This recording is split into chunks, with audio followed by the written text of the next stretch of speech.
I've come to the conclusion that my food preservation plan is far too reliant on electricity. My freezers need it, my food dehydrator needs it. So what is a realistic way to preserve food without electricity? Well, for me, the answer came in the form of a used filing cabinet.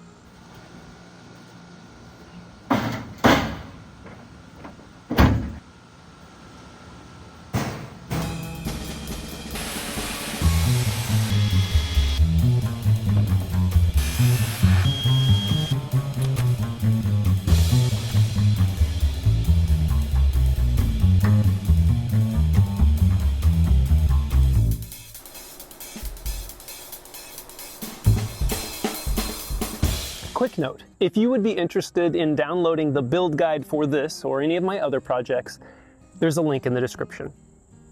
Okay, what was I saying? A few years ago, I made an air drying rack, and it worked pretty good as long as the weather was perfect. And so that eventually led me to buying an electric food dehydrator. And then the increase in electricity costs has led me back around to figuring out how to do this with natural systems. And so during this process, I knew I was going to need to build some kind of a solar heat collector. And that led me down a bit of a rabbit hole. People have used all sorts of DIY methods to collect solar energy. You've probably seen them. The boxes with rain gutters in them, or soda cans, etc. But then I came across a YouTube video by G. Scott Davis. And in that video, he proved to me that window screen, specifically dark window screen, is probably one of the best DIY methods to collect solar energy. I'm going to leave a link in the description to his video, and I'll let him handle the explanation of why that is the case. But essentially, this is the basic idea. Window screen is an ideal solar energy collector because it has a huge surface area and air freely moves in and around it.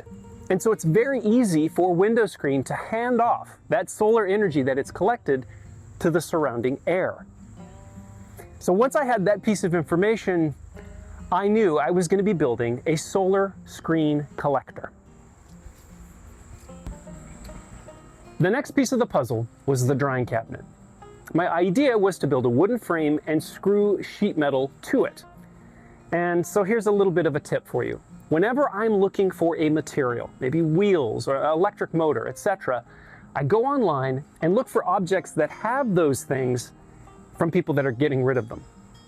So for instance, in this case, I was going online looking for metal objects that had sheet metal that I could cannibalize. Things like appliances. I found a large roll of pretty wide metal flashing. But then I came across a filing cabinet. And so I went on to the filing cabinet manufacturer's website to check the dimensions, and when I did that, I saw that it only weighed 20 pounds. And that was with the drawers, something I knew I was going to be taking out. My search was over. I was now going to build a solar-powered filing cabinet dehydrator.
I have a couple neighbors that don't respect property lines.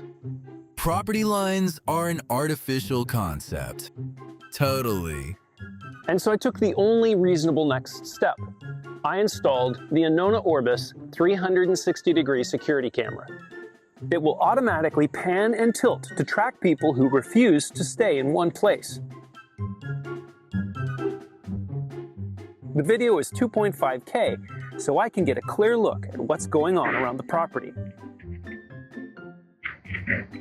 And because it's solar powered with a built-in battery, I don't have to worry about it staying charged. At night, it gives me the option between black and white infrared and full color night vision. Recordings can be stored locally on micro SD, so there's no subscription required. Hey man, I've got a subscription to your garden. I'm canceling that subscription.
Okay, so let's cover a few points that you might be wondering about.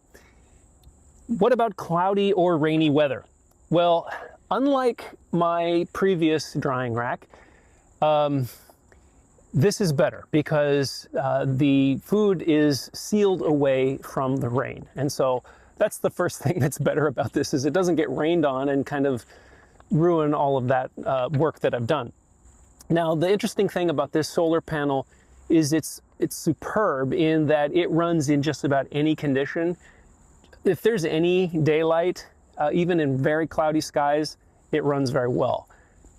But something that I noticed about, because this particular panel, it's a 25-watt panel, it was designed to run 2 fans.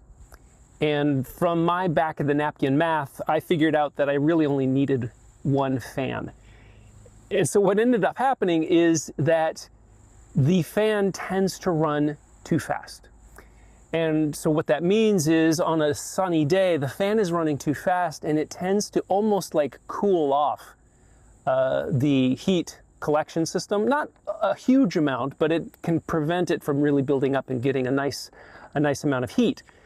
And so I thought I had made a mistake in the first day or so.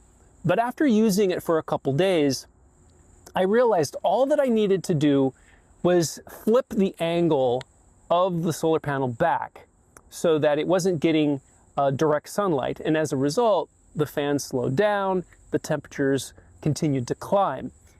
And the reason that I decided that this was a good thing is because on days when the weather isn't as ideal, I can flip the panel back down and get the maximum amount of sunlight to get the fan to blow at the highest rate that it's possible. And so it was actually kind of a blessing in disguise. So I was very happy about that. Okay, what about results? I monitor the air intake and the cabinet temperatures and humidity from Bluetooth sensors that I have mounted in those 2 locations. And I've noticed that, you know, it's funny, of course, during this period of time when I'm testing out my dehydrator, the actual weather hasn't been cooperating. Maybe that's good as a good test. Temperatures have been relatively low, upper 70s, occasionally it would make it into 80, and there has been a decent amount of cloud cover. And so I've noticed that on a day when it's in the upper 70s, the collector is getting a decent amount of sunlight, that consistently the temperature in the cabinet is over 100 degrees Fahrenheit. And so additionally in this design, when the temperature is elevated, the relative humidity is decreased by about 20 percentage points. Because here in New England, we have relatively high humidity.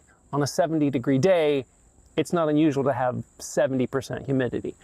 And so I have been happy that even in those kinds of situations, the humidity level inside the cabinet drops, like I said, by about 20 percentage points.